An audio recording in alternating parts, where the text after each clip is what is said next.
कल्याणाद्भुतगात्राय कामितार्थप्रदायिने श्रीमद्वेंकटनाथाय श्रीनिवासाय ते नमः। पद्मप्रिये पद्मिनि पद्महस्ते पद्मालये पद्मदलायताक्षी विश्वप्रिये विष्णुमनोनुकूले तत्पादपद्मं महि सन्निधत्स्व।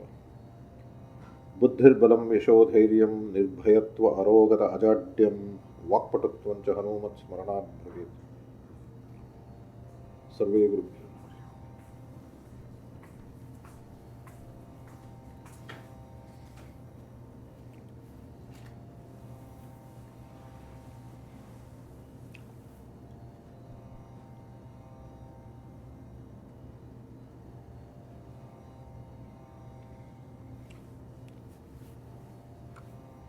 As you know,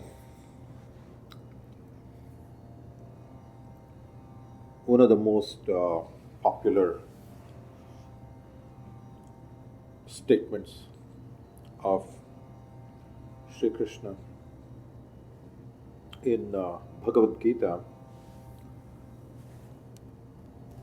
very often quoted, is karmanyevadhikarasya ma phaleshu kadachana. And very often that is translated in various languages, including English, to say that you have a right to do karma, but not to its rewards. That's how it's translated.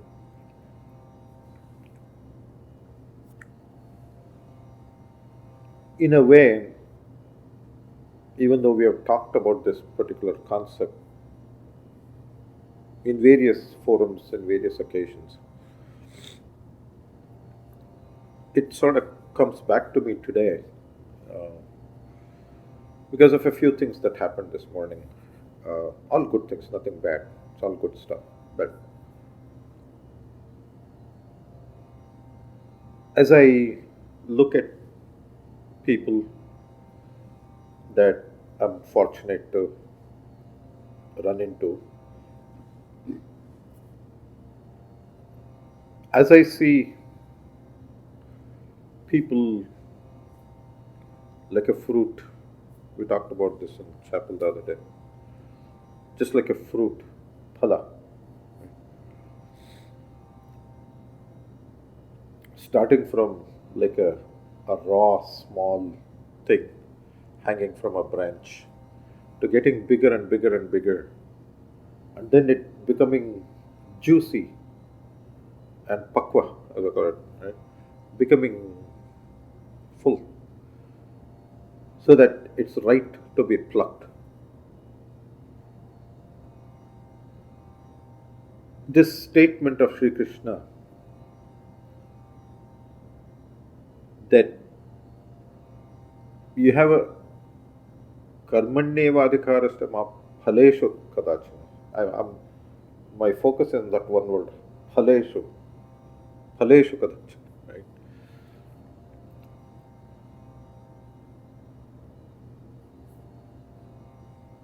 I was telling some of these young people in the chapel the other day, last week I think it was, when you look at this karma phala, this concept of karma phala, even in English, we talked about this all times, like straight from the horse's mouth and stuff like that, right? If you look at many of these phrases in English, in itself it doesn't make sense. It actually doesn't make sense. We use it in English all the time. So, like if you hear something from this, somebody source, you say, "Oh, it's straight from the horse's mouth." What does that mean? In English, it doesn't. Not only in English, but in the Western culture, it makes no sense at all. Why would a horse tell me something? On the other hand, if you look at our Shastra, Hayagriva Rupi Bhagavanta, at the time of creation, the rishis, when they were doing tapas, in their hearts, what they envisioned.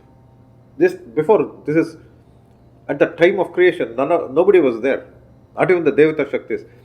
Chaturmukha Brahma is just woken up. Just woken up, right? It is a time of creation. What the rishis, when they're doing tapas, when they're focused on creation, at the time of Srishti, at the time of creation, what they saw was Bhagavanta and Hayagriva form. They say that Hayagriva came and just said one thing, the Bijakshara. He went to Chaturmukha Brahma and he just said, "Oh," that's it. The entire that's why we call it Bijakshara.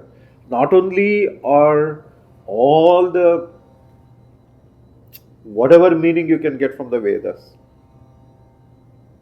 no matter how many times you look at it, it opens up a new thing.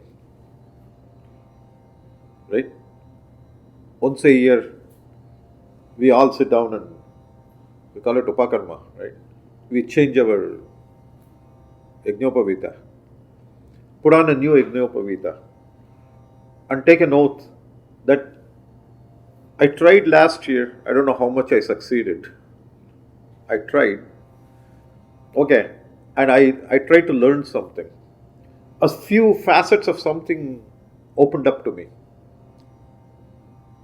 But I'm going to take a brand new look at it again this year. I'm doing that sankalpa. So put on a brand new Yajnopavita. Start fresh. And say, I'm going to start all over again. Looking at the same thing. Because every time you look at something, because there are infinite number of facets, right? There's no end to this. There's no end to this. You can take any one shloka in the Gita or whatever it may be. Look at it, look at it, look at it. Every time you look at it, a new facet opens up. A new meaning you see. When will you see all the facets? Never. Because by definition you can never do that because there are infinite number of facets. You just can't do it. But it's nice for us to see a brand new facet every single time, isn't it? So just like they borrowed our concept and translate to English and say straight from the horse's mouth, like at the time of Srishti, Bhagavanta came in Hayagriva Rupa in the form of a horse. And there's a reason for that. It doesn't mean one horse came or something like that. That Hayagriva Rupa has meaning. One of the things that we should think about, and again I think in the chapel I said this the other day, I don't know, somewhere I said this, that Hayagriva Rupa, one of the things about Hayagriva Rupa, somebody asked me, I don't remember, one of you guys asked me a month ago or something in one of my songs, I said, about Pranadev, there's one line I said something like, Lakumiya ne karisi Hayagriva unisalo. So that is what that means, translated to English, is that talking about Hanuman. You were kind enough, when I'm sitting here crying, saying that there's no way I can get rid of my runa, all these obligations to so many people, and I'm sitting here crying saying that what am I going to do? There's no way I can get rid of this obligation. And if I cannot get rid of my runa, I have to come back again to satisfy that runa. While I'm doing that, I acquire more runa, more obligations. So when is the end to this? You just keep coming back, doing something, acquire some more, come back, do something. It seems like a never-ending cycle. But if Hanumanta, if he so decides, I said, Lakumiya ne karisi Hayagriva unisalo. See, Lakshmi Devi, again we talked about this recently somewhere. Whatever we get in nature, we get it through Mahalakshmi. It may come through other Devata Shaktis too. But we are bound by nature, right? So because we are bound by nature, anything we get, physical, mental, spiritual, whatever it might be, anything we get has to come through Mahalakshmi. How else will you get it? Right? It is Harichitta only if Bhagavanta says, so be it. His Satya Sankalpa, that is his Sankalpa. He doesn't have to do Sankalpa like me, sitting cross-legged and putting, hands on the thigh and saying something.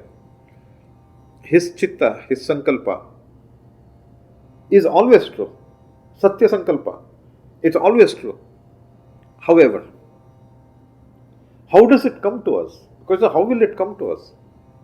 It can only flow through nature, isn't it? It has to come through, because we are bound in this Lingadeha.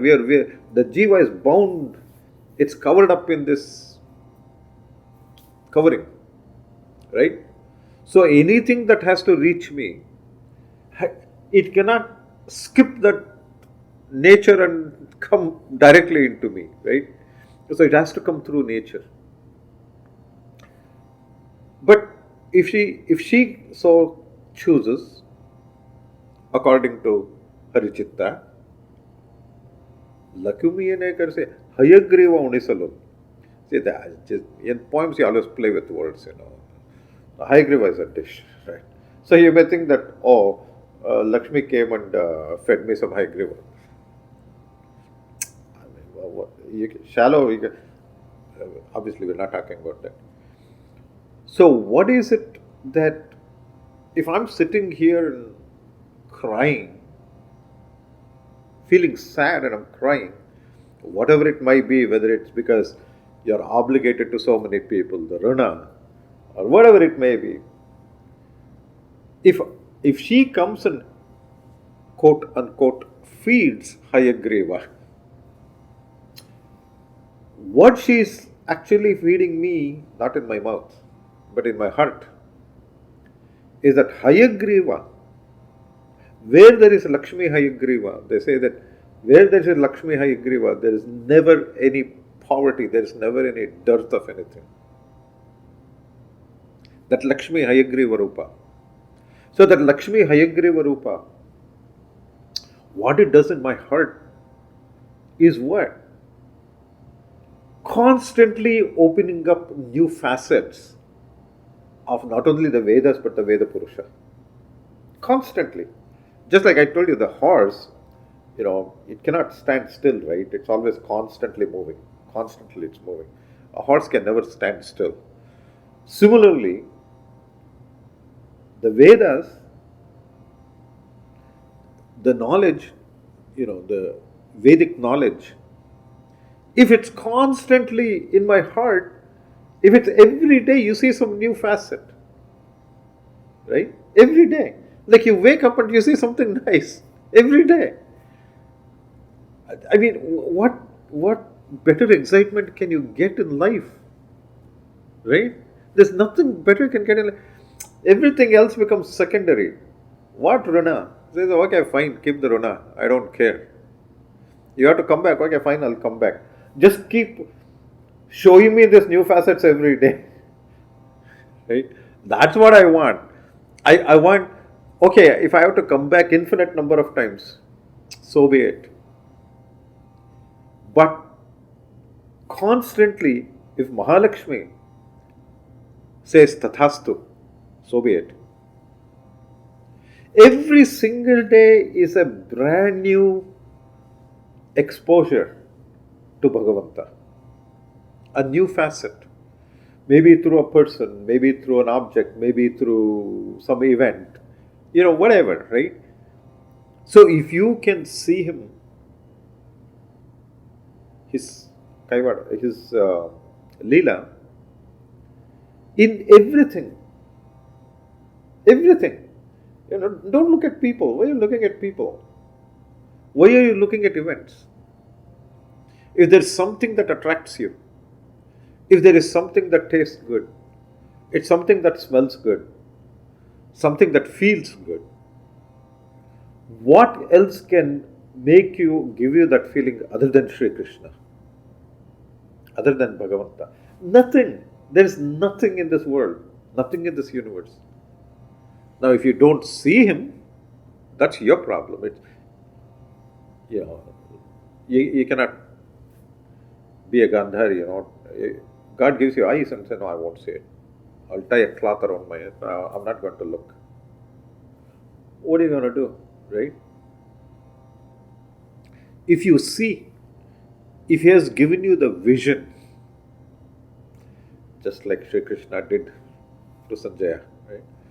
Vedavyasa, Krishna is also. Just like that divine vision. What is divine vision? Seriously, what is divine vision? How come Sanjay could sit there under this blind guy, Dhritarashtra, blind guy, and he's telling him everything that's happening on the battlefield? He's sitting here, but he's recounting everything that's happening on the battlefield. Divya Drishti, divine vision. Again, these English translations are not good, but anyway, that's the best translation I can do. Divya Drishti. Drishti. Divya Drishti. Wouldn't it be nice if you and I, for a split second every day, just for a microsecond, nanosecond, okay, just barely there, just when it's gone. If for a split second every single day, I am shown a new facet which I'd never seen before. I'd never seen this before. Some new thing, something new. What more do you want? You don't want anything more. At least I don't want anything more. Because that ananda, that bliss will fill everything that you do. When it fills everything that you do, then, only then, perhaps we can get a basic understanding, a fundamental basic understanding of Bhagavan Shri Krishna's words. Karmanyevadikara phaleshu kadachana. He did not write in English and say, you have right to do the work and you don't have right to the rewards. If Vedavyasa wanted us to, so we may think, 5,000 years ago, Baba, poor Vedavyasa, he didn't know English. Man, it would have been so nice if somebody had taught Vedavyasa English, right? So he could have written everything in English. So it would have been so easy for me to read it today. I have to quote you an incident. Tomorrow is Madhvanavami. By the way, 700th Madhvanavami. Tomorrow. It's actually already started. Tithi wise, it's already started. Navami has just started, just now. Okay? But we don't consider today as Navami because at sunrise time it was Ashtami. So tomorrow at sunrise time it will be Navami. So tomorrow, according to Tithi Nirnaya, tomorrow is Navami. But whatever. Navami has actually started already. Right? Acharya Madhva, and most of you, if not all of you, know the story. So, when he's going to Badri, he's going on pilgrimage with his Shishyas. So, he is crossing this river, and in the river, a small river, not like, there's a river, they have to cross this river. And on the other side is a Muslim king, and this side is a Hindu kingdom. So, the Muslim king's soldiers won't allow these guys to cross. So Acharya Madhva tells his student, let's go. Let's cross the river, let's go. So all these fellows a little scared because all the soldiers are there on the other side. So they cross the river. The king's, the Muslim king's soldiers, as soon as they cross the river, they arrest them. Say, how dare you come into this kingdom without permission? He says, we are just going to Badri. We are not doing any harm to anyone. We have to go. All we are saying is give us the passage. Let's just go. So the soldiers said no. So they drag him in front of the king. The king happens to be Turkish. He's from Turkey. Right? The Muslim king. Some invader, some Turkey guy. So Acharya Madhva starts talking to him in Turkish.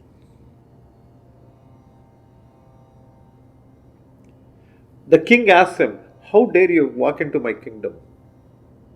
So answers him in Turkish. And he says, look, you believe in God. You every day you get up in the morning and you pray to God. I get up and pray to God. You and I are children of the same God. So why should I be scared of you? The king is fascinated by two things.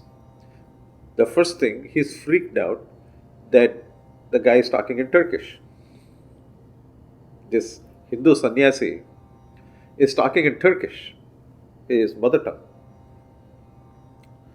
Secondly, he is saying something which he had never heard any sannyasi. We are always putting labels on each other, right? Saying that I'm this, I'm that. And so he just at one shot, he threw away all labels at one shot.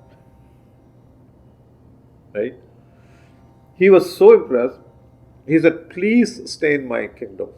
Don't go anywhere. Don't go to Badri and all that. Stay in my kingdom. I'll give you all the land you want. Stay in my kingdom all the time. And Acharya Madhva said, no. We just tell your soldiers not to bother us, that's all. All we want is free passage. That's all. We just go. Some of you must know this story, right?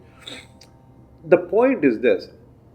So then, these people who want to, the scientific people, okay, started.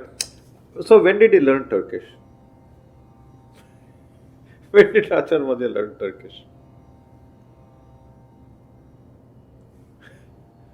He was never in Turkey. He was always in Udupi.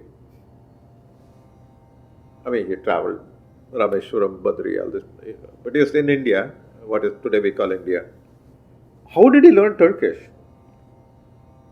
And therefore, this is the conclusion.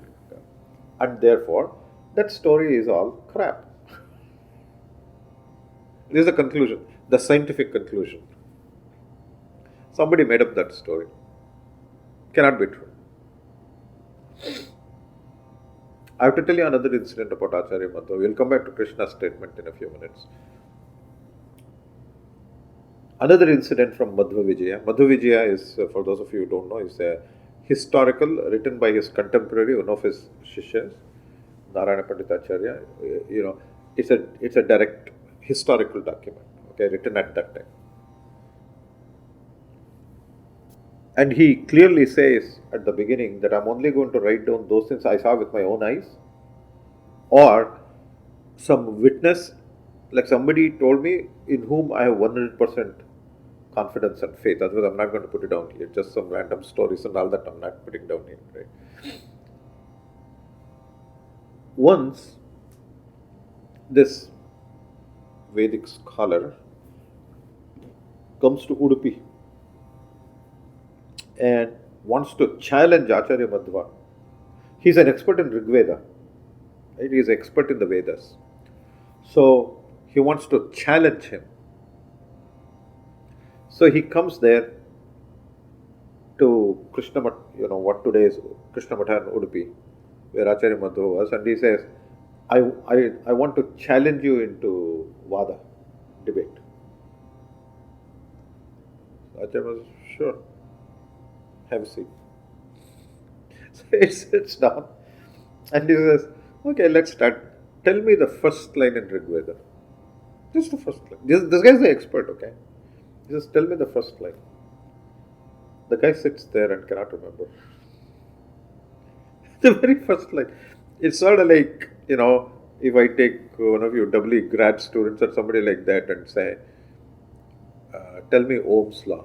And you sit there and blink and say, I don't know what that is. Or if I ask you, what is a heart? And you say, heart, what heart? We're all in trouble, isn't it? So, that's basically what he did. He could not remember the first line. And he tried, and he just said, crap, he just gave up and left. Because that prana shakti, that prana tattva, is what is sitting inside me and talking, and what is sitting inside you and listening right now, even as we speak. So he can stop what I'm saying any second.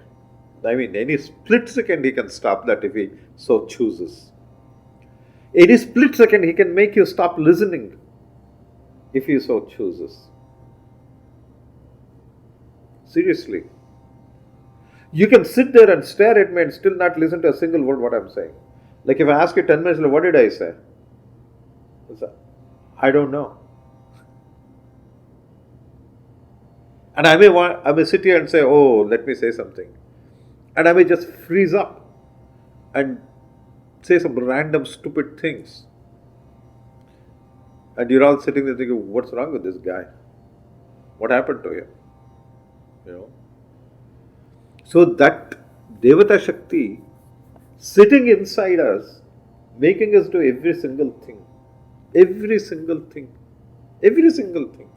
The energy required for me to do something, whatever it might be. It doesn't matter what it is. When you look at that thing, Shri Krishna, when he said that, Karmanyevadikasya ma phaleshu kadachana, the fruits of labor, as I call it in English, the fruit of labor is what? Karma phala. See, they translated karma phala to fruits of labor. Otherwise, again, just like straight from the horse's mouth, if you look at it from a Western culture and the English language, fruit of labor doesn't make any sense. How many times did they go, like suppose the guy comes and mows my lawn, okay? They say, oh, thanks man, and then I give him a fruit. Or Judy comes and says, okay, here Judy, there's a fruit. No, nobody gets a fruit for any labor, do they? Then where did that phrase come from? Did ever in this culture people just give fruits when they did something? Never. Never ever did somebody just give a fruit. So where did this fruits of labor come from? Karma phala. Right? That's the fruit of labor. That's a poor translation to English is all that is. When you say fruits of labor, it's a very poor translation of karma phala. Then the question arises, what did Shri Krishna mean when he said phaleshu kadachana?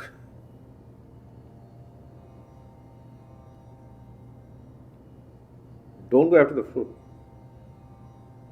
The same thing in the Bible. They say that eating the fruit, plucking and committing sin, what they call the original sin. The original sin of Adam, according to the Bible, is eating that phala. That is the original sin. And Eve is supposed to, she egged him on and say, hey, eat it man, eat it. We don't have to blame any woman for this, right? All of those things have spiritual meaning. It has spiritual meaning. So it's not to be taken literally. Again, like I said, it's not like some horse came and said, oh, to Brahma. That's not what it is. Similarly, there's no man and woman standing there and says, the woman says, hey, come on, man, eat it. It's okay, just eat it. And say, okay, and then he eats it. Forget about Adam and Eve. The same thing Shri Krishna said, Phaleshu kadachana. Don't go after the fruit. Then we have to ask ourselves, so can I ever taste the fruit or no? So do I ever get to... So this is very mean, isn't it, of Shri Krishna? It's very mean. You like put a mango tree in my backyard and all these juicy mangoes are hanging from the branches. I said, Phaleshu kadachana. Don't eat that thing. So I said, what the heck, man? Then why did you create the mango? Why did you create the fruit? Why create the fruit? Let it hang in front of my eyes and I'm drooling. I said, Phaleshu kadachana. It doesn't mean that. Shukamuni, if you've heard of him. Never heard of him? Okay. Vedavyasa. You heard of Vedavyasa? Vedavyasa's son was Shuka. So, we believe he was the avatar of Rudradeva, Shiva.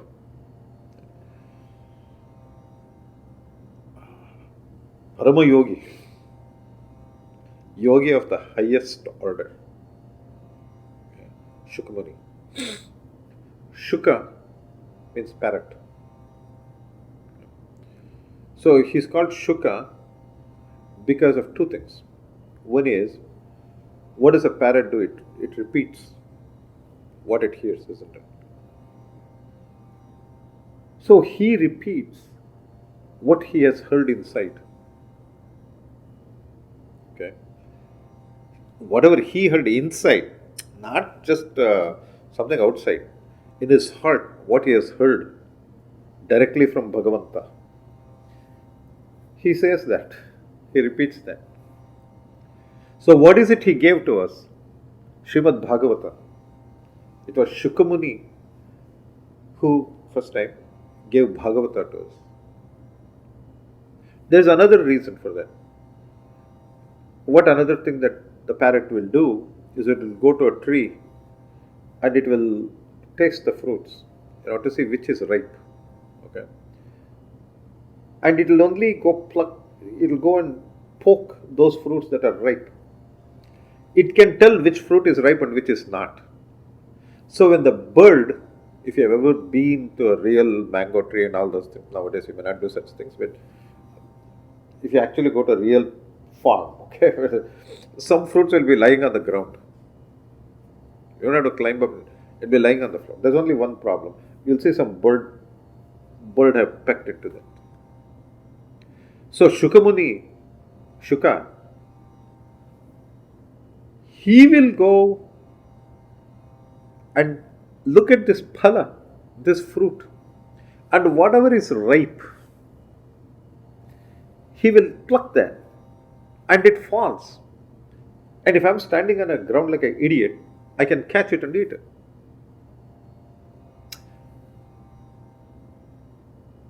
What is it that I'm eating? When I eat a fruit, what am I eating? Again, we talked about this the other day in RIT, right? Phala. See, if you look at any fruit, this applies except banana, but by and large, any fruit, it doesn't matter what fruit you pick. If you pick, let's take a mango, since we're all from India, we like mangoes, right? So, if you look at a mango, there are 4 parts to that mango actually. 3 main ones and the 4th small thing, right? Like if I take a fruit, any orange, whatever, right? Any fruit. There are 3 main components to that and 1/4 minor thing.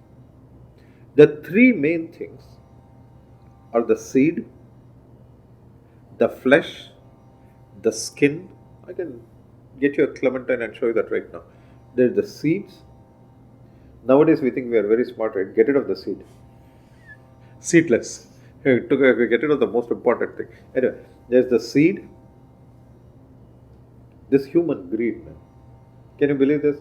We want to make a fruit We want to eat we don't even want to bother. We're so lazy. We're so lazy. We don't even want to take the seed and throw it out. Even though it is that seed that's going to create the next plant. Right? No, we want only the flesh. I like flesh, so because the seed has no value for me. So, okay, get rid of the seed. Who cares what Shri Krishna wanted? I'll have a seedless. I don't think there's a seedless mango. I've not seen that, but there's seedless grapes and seedless orange and all clementines, all these things. Okay, that's let's not worry about humans. So if you look at the phala, so there is the seed. If you go inside out, there is the seed, there is the flesh, there is the skin, and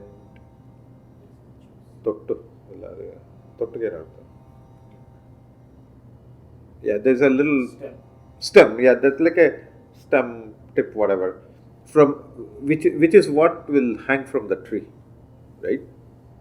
I mean, that's where it's cut, right? So if you look at the fruit, even when you eat the fruit, like eat a mango or something, there's that piece where the thing was hanging, right? So let's look at karma phala. Question. In karma phala, what is the seed? What is the flesh? What is the skin? And what is, I'll just say, tip. You know what I'm talking about. For lack of a better word, I'll use that. Are these four things there or not? Why did Shri Krishna say, Phaleshu kadachana? What is it? See, our problem is this, right? Our problem is I see a mango tree. The moment I see a mango tree and I see some mango, I want to eat it. I want to eat it now. Right? So I want to eat it now. So I'll take a stone and start throwing. I've done these things when I was a kid. So, or you climb and take it, So you get the thing and say, darn, it's still raw. When you eat into that thing, you'll notice that the seed had not hardened. The seed is not hardened yet. I don't know that. I take a green mango, seed is not. Then I notice that the flesh is actually tart. You may like that too, that's a different issue. But if sweetness is what you're looking for, amrita is what you're looking for, some people enjoy the tart thing itself. That's a different thing. But as a fruit, you want the juice. There's no juice. It's not sweet. The seed is not formed yet. And I cannot even peel off the skin properly. I can't even peel it off properly. I have to eat the skin too, if it's a raw mango. Right? So when Shri Krishna said, Phaleshu kadachana, you just do your thing. Just do your thing, okay? Don't immediately start looking at plucking. It's sort of like this. Somebody gives me one seed, one mango seed, just one. I plant it in my backyard. Take good care of it. I put some fertilizer, water. I keep patil, make a little thing and keep doing it. So suddenly one day I see that, it just comes out. And someday, if I wait long enough, see, I'm not going to eat the leaves itself, right? I let it grow. It becomes a tree. It starts bearing fruit. But my problem is, so I waited all this time, right? I did all this. So all this, I'm putting effort into it.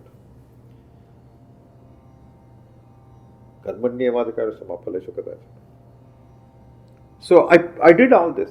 I think it is my plant, my tree. Right? It's my tree, man. It's in my backyard.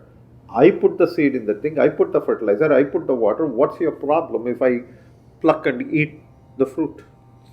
It's mine. The problem is that the moment I see something coming out, if I pluck it and eat it, you messed up for so many reasons. You did not get what you were looking for. The amrita, the sweetness, the juice you did not get. The flesh was not nice. The seed was not formed. So if you take what's inside and throw it somewhere, it doesn't grow another tree. But that doesn't mean that I cannot enjoy the fruit. See, my thing is, I did all that. How can you tell me that you? So Shri Krishna never said, you will not get the fruit. He never said that your job is only for the karma. You have the right for the karma, but you will never get the fruit. Did he say that? He did not say. When did he say that? He never said that. He never said you should not get the fruit. He did not say that. His thing is, your expectation, if the only reason you're growing the tree is because of the fruit, you know what you're going to, as soon as you see the thing, you're going to pluck and eat it. And you messed up. You did not get what you wanted, and the next tree is not going to be. You cannot plant it. ಮಾವಿನಕಾಯಿ ಹಾಕಿದ್ರೆ ಏನು ಬೆಳೆಯುತ್ತೆ? ಮಣ್ಣು. Nothing. Right? It has to be a fruit. And Shuka, if you just shut up and wait, the bird will come. It will taste. And when it is juicy and ripe, nice thing is you don't have to throw any stones, you don't have to climb the tree, you don't have to do anything. It will fall by itself into your hands. Not because I threw stones at it, not because I plucked it. It fell into my hands. On its own, it fell into my hands. And you eat that, it's ripe. Look at the beauty of the creation of the fruit itself. Look at the beauty of it. Take a mango. Look at the beauty of it. First, the skin. How come Bhagavanta created a mango with the skin? It doesn't serve any purpose, it seems like. He could have just, see, the flesh is for me, seed is for the next tree. What do you do with the skin? Nothing. You just peel it off and throw it. So why have it? No. He did not want that flesh to be messed up before you ate it. So he created a package, it's packaging. Right? He created a wonderful package. Not only does it protect the flesh and the seed, mostly the flesh. Not only does it protect the flesh, it will also change color. See, the mango could have stayed green. You know what they do now? They bring raw mangoes to Bangalore in trucks and they put some chemical in it to make it yellow and they sell it. Seriously, I'm not joking. That's what they do. I'm talking about naturally ripe. If you've seen a ripe mango, it looks so beautiful, right? The red color. It's a combination of, when it's ready to eat, you know what colors it has? Red, green, and yellow. You think that's a coincidence? Yellow, red, haldi kumkum, right? Mangala dravyas. And green. Green is what? Samruddhi. Right? If you see like a field, driving, see green fields. That's Samruddhi, man. That's wealth. It makes your eyes feel good. Just looking at it makes you feel good. You don't even have to go there and do it. Just looking at it from a distance, it feels good. You're going on the highway, you see these green fields. It's like, Samruddhi. it automatically translates to you as samruddhi, right? So the fruit, when it is ripe, it is yellow, which means that there's nothing in it that's going to be bad for you. It is red, that means that your karma, your desires, whatever you wanted, you'll get that. You'll get it. And green, and you'll have samruddhi. What more do you want? And then you peel this outer layer that tells me all these things. Inside is this juicy flesh. And if you're thinking of a mango, what color is that? Kesari. So you eat that, you enjoy that, but it is kesari, man. Saffron color. Vairagya. So you're not going to see the moment you ate that, you say, man, I've learned something. I've learned a lesson, okay? Let me not throw stones at green mangoes. Let me not pluck anything. I'll just shut up and sit and wait. I'll sit under the tree, in the shade. No sunburn, nothing. I'm just sitting there waiting. Waiting for what? I planted the tree. It's not like I'm not a lazy guy. I planted the seed. I took care of it. I watered it. All this. I did all that. And then what do? I just sit there in the shade of that same tree. I sit in the shade and I wait. For what? For the shuka to come and test it. I mean, it's just right. The bird. All I have to do, but my sight should be. I should be looking up. Otherwise, that same mango may hit me on the head. Right? If you want to catch that, my eyes should be on the shuka.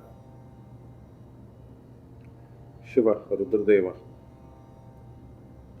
His abhimana is on the mind. Right? His manas devate. So Shiva is testing that. You don't worry, man.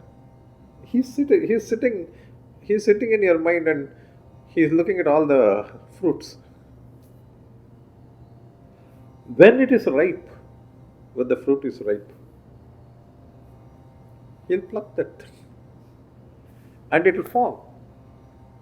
And if you're looking at him, focusing on him and bowing down to him, it shall fall. You just have to catch it. You will not catch it if focus is not on him. Right? You cannot just say, okay, I'll do whatever. If it comes, it comes. It doesn't come, doesn't. Like I said, the mango will fall on your head and then you'll fall down. No, I have to keep looking at him and say, hey Bhagavan, bless me. That fruit when it falls, look at that beauty of creation where that flesh was kept fresh for you. Clean and fresh for you. Packaging. Right? Not just it sweet, it's not going to be dirty. You don't have to wash it. When you peel off that skin, you don't have to even wash it, nothing. You just take it and eat it, enjoy it. So it's not that you're not going to get the karma phala. It's not that you're going to get the fruits. Of course you'll get the fruits. But don't sit there and try to grab it. As soon as you see something, and we all do this, right? You do something and you see something, so grab it. Immediately grab it. No, you messed up. What you could have actually had. Now there's another beauty in this thing. If the thing is ripe, the most important part, that the tip. Right? There's another thing. That same bird can go pluck all it wants on a green mango, it will not fall. When it is ripe, it's hanging and yet not hanging. If you wait until it completely on its own falls down, it may become overripe.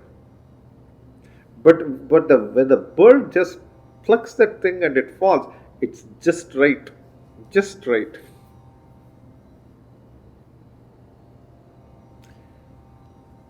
And it is clean. You just have to open the package, peel off the skin.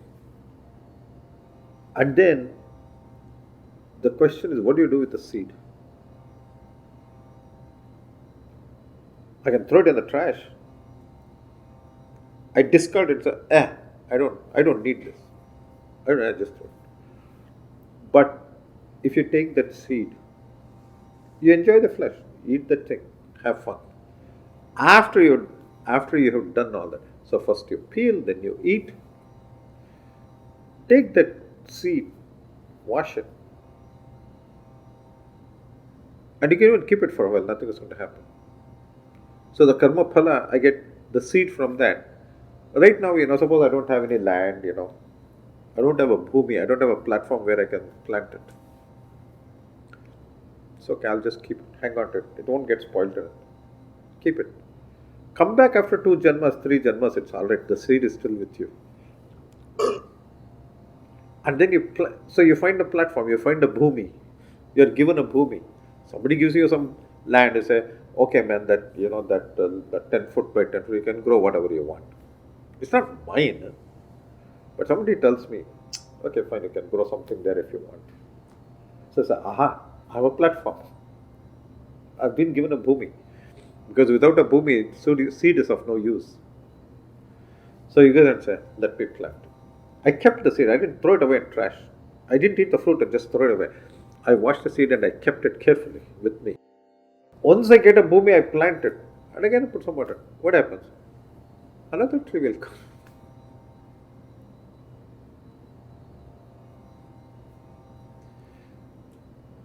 Karmanyevadakasama phaleshu kadachana. Takes on a totally different meaning if you look at it from this perspective. Look how stupid it would be if I read a translation that says, you have a right to do work and not to the rewards. I'm going to throw that book away, man. What the heck? It's sort of like, okay, come and work next 1 month, but you don't have a right to the paycheck. How many hearts will you pluck? No, seriously, not very many, right? I mean, if you say that, okay, sorry, this month I don't have money, next month I'll give you, you may say, okay, fine, whatever, Even that you may do for once or twice, and you keep doing that after some time, what the heck, man. I'm not going to live a whole life where I keep on working and I never get a paycheck. Who will do that? The thing is, why should I do that? I would rather just sit and watch TV or something, Why should I do that? Why would Krishna make a stupid statement like that? So if it appears as if Krishna made a stupid statement, Krishna did not make a stupid statement. I'm stupid, I didn't understand it, that's all. He would never say, you don't have a right to the rewards. That is not the meaning. Karmanyevadakasama phaleshu kadachana. That does not mean you do the work and you won't get paid. That's a dumb, stupid statement. But don't you agree if Shri Krishna said, man, I'll give you a seed, you plant it, okay? I'll give you some area, okay? In life, you have some platform, okay, where you can do something. So you plant the seed. Take care of it. Do some watering. All that. Water is prana shakti. add some water and all. Okay, and wait. Okay, it'll take a little while. Just wait. Don't. Every day, you know how stupid it would be. I plant the seed. Okay, put some water. Next day I come and look at the land. Yeah, there's nothing here. Let me dig up and see how the seed is doing. So they say, hey seed, put it back. Nothing is going to grow, is it? But if you have faith, this is where faith. Why will you put a seed, water it, and you cannot see anything, and you keep watering? Faith, right? You have faith that no, someday it will grow into a plant. It's just faith. How come you don't have the same faith when you plant a seed in this life? You go that, I don't see anything. I don't see any results. That means you have no faith, that's all. It doesn't matter how many namaskaras you do, you actually don't have faith. Right? But if you wait, not only will it go, you have to wait for the thing, then the plant just barely comes up and says, oh, where's the mango? It's only 2 inches tall. It has only like 2 little leaves. And so, where is the mango? You told me it's a mango tree. I don't see any mangoes. Keep watering. Someday it shall bear fruit. So, me expecting a mango, when I plant a mango seed, for me to want to eat mango someday is not wrong. Otherwise, why the heck will you do that? Of course, I want to eat mangoes. But ma phaleshu kadachana. It will fall in, wait until it falls into your hand. And you'll enjoy it the most. And treat that seed very carefully. Because you can plant it and have another tree. That is my explanation of what Shri Krishna said in Bhagavad Gita. Karmanyavadika Krishna.